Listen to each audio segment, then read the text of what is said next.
Well, good morning. It's really nice to be here. It's nice to have my friends from Orion sitting right in front of me. And in some ways, wouldn't it be nice if my job was just like it was at Orion, where we could make a decision on a Thursday. I think, the earthquake happened on the Tuesday, and on the Thursday we started building bloody big overhead transmission lines to rebuild, replace stuff that had happened underground. And to be able to do things so quickly and have a team that just bloody got out there and did it just seems so easy. And now it's just much, much harder. But I guess some of the things we did in that early phase at Orion, of standing back, planning what we're going to do, and then implementing it, I really start seeing coming to fruition. If you think about the year of 2011 as being the year of, if you like, the guys in the overalls getting things going again, last year as being the year of people, almost the year of the guys in suits, planning what this is going to be. But this has to be the year when things really start, when the rebuild really starts getting underway. We're seeing that rebuild really is starting to move forward. If you look at the numbers, as people have talked about today, construction volumes are now something like 50% higher than they were prior to the quake. But I guess the theme I might have for today is it's great to talk in terms of averages, because on average things are actually starting to happen. But the tails of what we've got here, if you think about this as a bell curve, the tails are very, very large, and the people of experience in those tails are pretty grim still for a lot of them. A number of the speakers today have talked about the fact that there are still people caught in major insurance issues, caught between EQC and insurers, and that's incredibly frustrating for them. And people kind of forget when you're talking about that, that's like 18,000 people, 18,000 households have actually had a temporary heating device put into their house over the last 2 years. I mean, just bizarre sort of numbers. But even if we've done 18,000, that doesn't mean there aren't huge, huge numbers of people who are still struggling out there. I like to think of this rebuild as being like, a really big tractor. A really big agricultural tractor you see, can I say waddling down the road? But one of those really big agricultural tractors, and we want to get this tractor up to 40 kilometres an hour, and then we want to leave it there, and we're going to leave it there for 5 or 6 or 10 or more years. And this big tractor isn't running at 40 kilometres an hour now, it's running at more like 20 or 25. But our challenge at Sarah is to get it up to that 40 kilometres an hour, and then, if you like, use levers to leave it at that speed. We don't want it going faster than we don't want it speeding up and then slowing down. We don't want the boom-bust thing. We want it getting up to a constant speed. Some aspects of this rebuild is up to speed now. The infrastructure stuff, in terms of the underground infrastructure, is pretty much at that 40 kilometres an hour. We're spending, what's the number we're spending a month now? Is it 4 million a month at the moment? 40 million a month. Gee, my brain, we're spending 40 million a month now on the underground infrastructure. Really, really, really big numbers. And I guess the frustrations we feel as we drive around the city of being slowed down by the roadworks is actually overall a positive sign. And for some of you, it's probably encouraging you onto your bicycles, because you can get around those things an awful lot easier. Within the city, we've put out the Central City Plan, which started with the Sharon idea, and that's really the foundation for what this new Central City is going to look like. And I don't think anybody really argues what we've got there are the bones of a great plan. We are a bit concerned that some of the things in the Central City are taking longer than we would like. Some of these retail precincts are taking longer to come to fruition, as some of the landowner discussions take longer than we would prefer. We're looking at our options very carefully about what we will do if those discussions take too much longer. But we don't wake up in the morning wanting to use our special powers to go and acquire land and amalgamate titles, but we are clear that if necessary we'll use them to make sure things really start to happen there. On the outskirts of the CBD, on the Victoria Streets and so on, things are really happening now. I biked up there the other day, I counted 8 buildings under construction within 500 metres.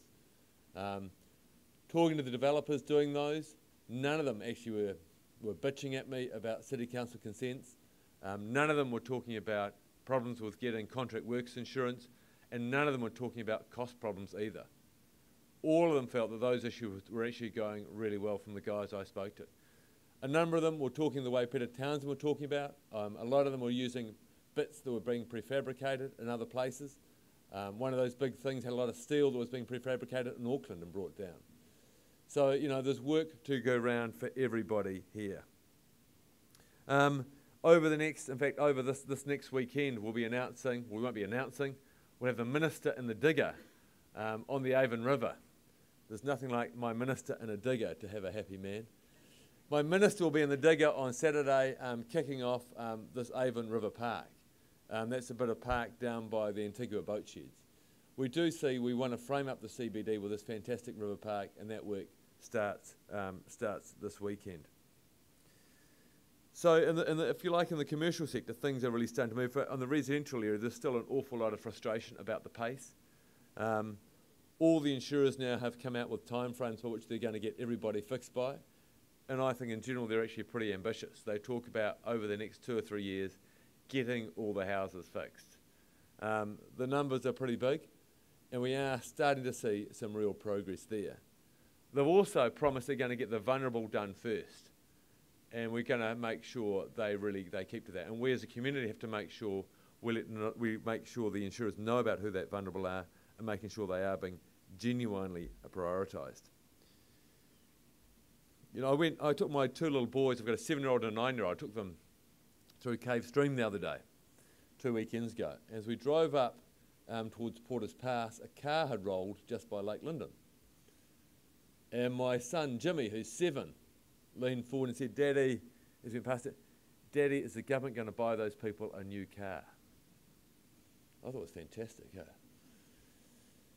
And I think there's a bit of a mindset that the government is going to do everything here and the government's going to make everything right. And that's kind of how Jimmy thinks about the world. You know, at the end of the day, the government isn't going to fix everything. The government can only set environments to try and have things occur. And if you think about all the stuff that's gone on around the land issues in Christchurch, we've done an awful lot of work to try and zone land, TC1, TC2, TC3. And as someone pointed out, TC1 and TC2 are really just zones where you don't have to do almost anything at all before you rebuild. You just do very simple geotech tests and you get on with it. And there actually aren't very many areas in other big cities in New Zealand like TC1 and TC2. Our land, in a lot of parts of Christchurch, is extremely good. In this TC3 land, you need to do more testing before you get on with doing your rebuilding. And for the people in those areas that need more work done, we're now seeing some innovative solutions coming through. So my point to Jimmy is, the government's going to do lots, but the new foundations we're seeing come through at the moment aren't done by the government, they're done by people like Fletcher Building and the Firth people. And these guys at Fletcher Building have come up with a new foundation, which all of you have seen because you're really excited by it. Come on, guys. But there's a new foundation which is in 2 parts. If you like, there's a base foundation which is full of lovely, strong, high tensile steel, and there's a second bit of concrete, a second foundation that goes on the top, and in that extremely unlikely event of another earthquake, and in the extremely unlikely event that your house ends up on a lean, the 2 bits have already got bolts between them. You go off and get a rattle gun, which is just an awfully big screwdriver, if I can describe it like that. You pull up the carpet, you attach your rattle gun, and you just wind the house up and you re-level it.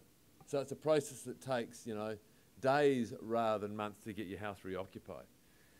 So that's been the frustrating thing for some people. They wanted quite sophisticated building solutions very quickly that the government was going to come up with.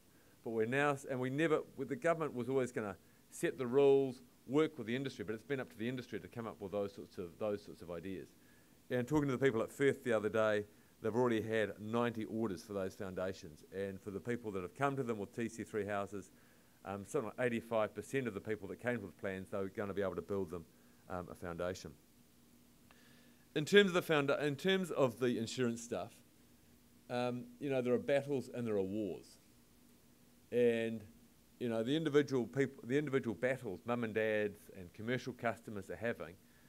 It's important that those battles are had and they complete those battles, and if possible there aren't battles. But what I'm trying to say is the war really though is making sure we keep long-term insurance cover for Christchurch, and they don't just see us as a banana republic where, you know, the rules are so uncertain, we don't have good quality engineering standards, we get people rebuilding on land which you can't be rebuilt on, that we're seen as a solid first world country.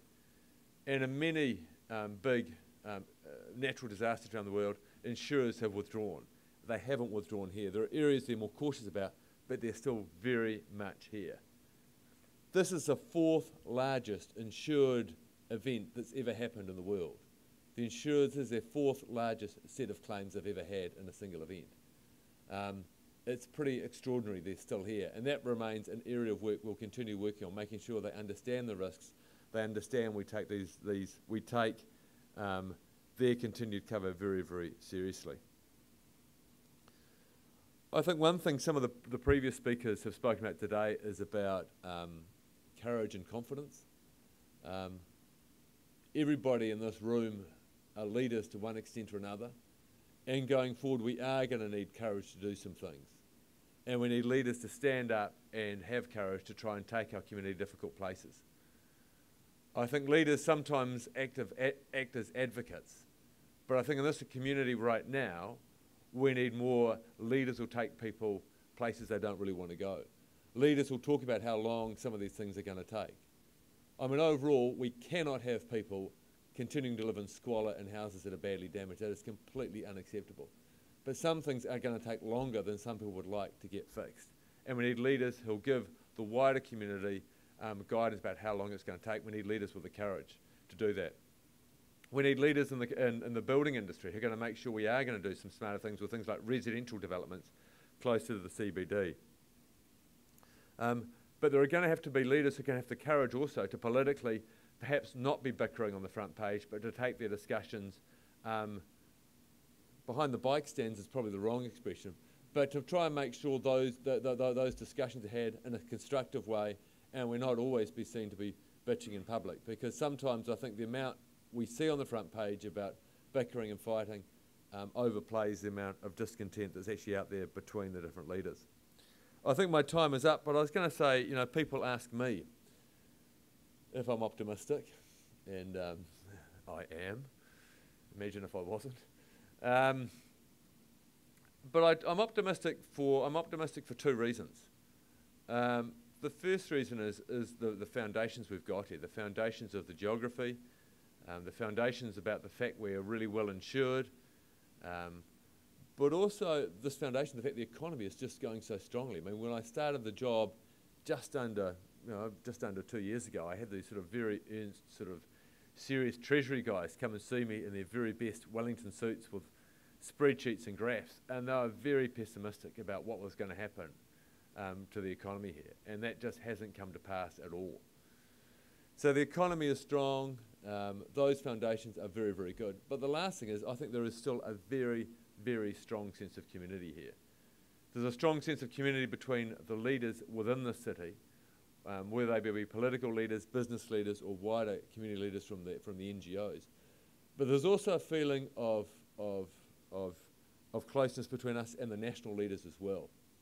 You know, when I have the head of the State Services Commission, or have the Treasury, or Mr. Key here, or other senior members of the Cabinet, you know, they don't live here. They don't get it to the extent that we get it, but they get the fact there's a real opportunity to do things differently than we did before, do things better, and create an economy, an environment which really does attract the young people here, that really does have a vibrant, thrilling economy where we all have great pride in what we've created. I look forward to hearing the rest of the speakers. Thank you.